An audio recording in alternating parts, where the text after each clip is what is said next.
تکلیف دینے والی چیزوں کو ہٹا دینا ہے۔ راستے میں چل رہے ہیں، کوئی پتھر آ گیا جس سے کسی کو چوٹ لگ سکتی ہے، کسی کو ٹھوکر لگ سکتی ہے، تکلیف میں مبتلا ہو سکتا ہے، کوئی کانٹا پڑا ہوا ہے کسی کو چبھ جائے گا۔ ہمیں نظر آ گیا، ایک آدمی جلدی جلدی جاتا ہے، اس کو نظر نہیں آئے گا۔ راستے میں جاتے ہوئے کوئی گندگی پڑی ہوئی ہے، اتفاق سے ہمیں نظر آ گیا اور ہم اس سے بچ گئے، لیکن ہو سکتا ہے کہ کوئی اور پیچھے سے آئے اور اسے وہ گندگی نظر نہ آئے اور اس کے پاؤں میں یا چپل میں لگ جائے، جس سے اس کو تکلیف پہنچے۔ تو ان تمام چیزوں کو ہٹا دینا، راستے سے صاف کر دینا۔ آپ نے فرمایا یہ ایمان کے شعبوں میں سے ایک شعبہ ہے۔ اب دیکھیے اس حدیث میں ایک لفظ ہے وادناہا، ایمان کے شعبہ میں سب سے کمتر درجہ، نچلا درجہ۔ یہ جو نچلا ہے دو اعتبار سے، وہ اس اعتبار سے کہ ایمان کے جو شعبے بیان کیے گئے ہیں 70 سے زیادہ، ہو سکتا ہے اس میں اس کا نمبر 70واں ہو، لاسٹ نمبر ہو۔ اس بنیاد پر بھی ہو سکتا ہے کہ آپ نے فرمایا کہ یہ اس کا سب سے ادنا یعنی نچلا درجہ، 70 کے بعد اس کا نمبر آتا ہے، تو یہ گنتی کے اعتبار سے یہ کم درجہ ہوا۔ دوسرا ادنا فرمایا کہ یہ کام جو ہے راستے سے چلتے ہوئے تکلیفوں کو ہٹا دینا، تکلیف دینے والی چیزوں کو ہٹا دینا کوئی بہت بڑا کام نہیں ہے، بہت معمولی کام ہے۔ اس اعتبار سے اس کو ادنا کہا گیا ہے، مگر اس کی حقیقت یہ ہے کہ دوسری احادیث کو جب جمع کرتے ہیں دیکھتے ہیں تو پتہ چلتا ہے کہ راستے سے تکلیف دینے والی چیزوں کو دور کرنا کتنا بڑا ثواب کا کام ہے۔ ابھی آپ کو 2-3 حدیث سنائیں گے۔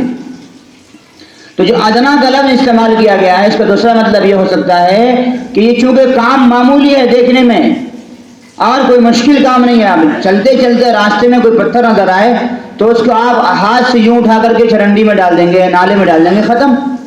کوئی بڑا کام ہے یہ، اس کے لیے جھکنا بھی نہیں پڑے گا، چلتے چلتے پاؤں سے ٹھوکر ماریں گے چپل سے، وہ لڑک کر کے جو ہے نا نالے میں چلے جائے گا وہ پتھر۔ ہاں کوئی بڑی گندگی زیادہ ہے اس کو صاف کرنا پڑے گا، تو بہرحال اس میں بھی کوئی وقت نہیں لگتا ہے۔ تو دیکھنے میں یہ کام بہت چھوٹا ہے، معمولی آسانی سے کیے جانے والا کام ہے، کہ یہ بھی ایمان کے اندر داخل ہے، اس کو کوئی معمولی نہ سمجھے۔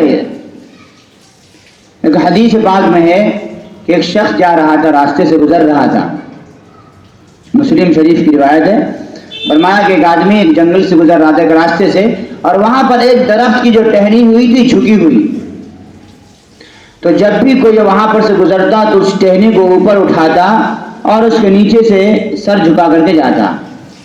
ہر آدمی کو یہ خطرہ ہوتا تھا کہ یہ ٹہنی کسی کے سر کو لگ جائے، چوٹ لگ جائے۔ تو ایک شخص آیا اور وہ کہنے لگا کہ میں اس ٹہنی کو کاٹ دوں گا اور لوگوں کو تکلیف سے بچاؤں گا۔ کہتے ہیں کہ اس نے اس ٹہنی کو کاٹ دیا اور لوگ تکلیف سے محفوظ ہو گئے، آسانی سے جانے لگے۔ حدیث کے الفاظ ہیں فَشَكَرَ اللَّهُ سَعْيَهُ وَأَدْخَلَهُ الْجَنَّةَ، اللہ رب العزت کو اس کی ادا بہت پسند آئی اور اس ایک عمل کو اللہ نے سراہا، پسند کیا، قدر کی اور پھر اس کو جنت میں داخل فرما دیا۔ اب بتائیے راستے سے تکلیف دینے والی چیز اگر یہ عمل جو ہے اگر یہ چھوٹا ہوتا تو چھوٹا عمل جنت کی طرف تھوڑے لے جاتا ہے۔ اس کا مطلب یہ کہ بڑا عمل ہے، دیکھنے میں چھوٹا ہے، بظاہر چھوٹا ہے، لیکن یہ حقیقت میں بڑا ہے اگر آدمی صحیح طریقے سے کرے تو۔ اسی بنیاد پر راستوں میں بھیڑ لگانے جس سے عام لوگوں کو چلنے میں دشواری پیدا ہو، راستوں میں رکاوٹیں پیدا کرنا، یہ سب شریعت کے مزاج کے خلاف ہے۔ اب آپ آ رہے ہیں مسجد کو نماز پڑھنے کے لیے، مسجد کا ایک راستہ ہے جس سے لوگ مسجد میں داخل ہوتے ہیں۔ لوگ کیا کرتے ہیں کہ مسجد کے گیٹ پر بالکل جہاں سے نکلنا اور آنا وہاں پہ گاڑی کھڑا کر دیتے ہیں، یہ بھی تکلیف دینے میں آئے گا۔ اور اگر کوئی اس سائیکل کو، اس موٹر سائیکل کو وہاں سے ہٹا کر رکھ دے اس کو بھی ثواب ملے گا۔ اس بنیاد پر کہ فلاں صاحب کے ہے اور ہٹا دوں گا تو پتہ نہیں کیا کہیں گے، کچھ بھی کہتے رہے ہو. آپ نے راستے میں گاڑی کھڑی کی ہے یا آپ نے غلط ہی کیا کام کیا؟ شادی ہوتی ہے، رسم و رواج ہوتا ہے، ہم کیا کرتے ہیں؟ راستے میں ہی شامیان ڈال کے بیٹھ جاتے ہیں. چھوٹی سی جگہ بھی آنے جانے والوں کے لیے نہیں چھوڑ دے. اب ایک بیمار آدمی ہے، وہ اتنا لمبا چکر لگا کے جائے گا. ضرورت مند آدمی ہے، ڈاکٹر کے پاس جا رہا ہے یا کسی اور جلدی کے کام میں جا رہا ہے، اور آپ کی وجہ سے اس کو اتنا لمبا چکر جو لگانا پڑ رہا ہے، اس کا ذمہ دار کون ہوگا؟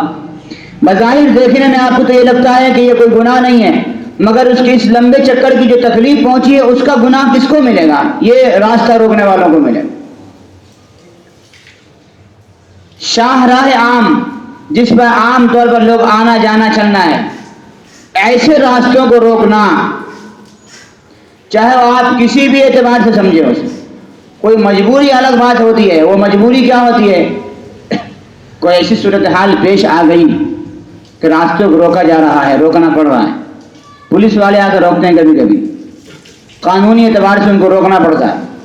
کچھ حالات ایسے ہوتے ہیں، اور عام حالات میں بہتر نہیں ہے، مناسب نہیں ہے. اتنا تو ہونا چاہیے کہ راستہ گزرنے کے لیے گزرنے والوں کے لیے سہولت ہو. ایک حدیث میں ہے، جہاد کے موقع پر صحابہ کرام کچھ راستے پر بیٹھے ہوئے تھے، جہاد کے سفر میں ہیں. کتنا بڑا عمل ہے.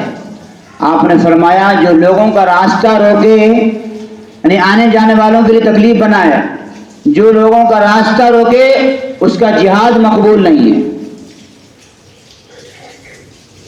جہاد جیسے عمل کے اندر صحابہ کو حضور پاک صلی اللہ علیہ وسلم یہ تنبیہ فرما رہے ہیں، اور ہم اپنی اپنی گلیوں میں چیئر ڈال کے بیٹھ جاتے ہیں، آنے جانے والوں کو پریشانی ہوتی ہے. ان تکلیفوں سے لوگوں کو دور کرنا، یہ بھی راستے سے تکلیف کو دور کرنے کے برابر ہے. ایک حدیث میں آپ نے فرمایا کہ راستے سے تکلیف دینے والی چیزوں کو دور کرنا صدقہ ہے. وَإِمَاتَتُكَ الْأَذَىٰ عَنِ الطَّرِيقِ لَكَ صَدَقَةٌ. راستے سے تکلیف دینے والی چیزوں کو دور کرنا تمہارے لیے صدقے کا ثواب رکھتا ہے. اور الفاظ میں، بعض روایت میں وہ الفاظ میں الشوک والحجر، یعنی جو لکڑی ہے، کانٹا ہے، پتھر ہے، ان تمام چیزوں کو ہٹا دینا، دور کر دینا تاکہ لوگوں کو تکلیف نہ ہو، یہ تمہارے لیے صدقے کا ثواب رکھتا ہے.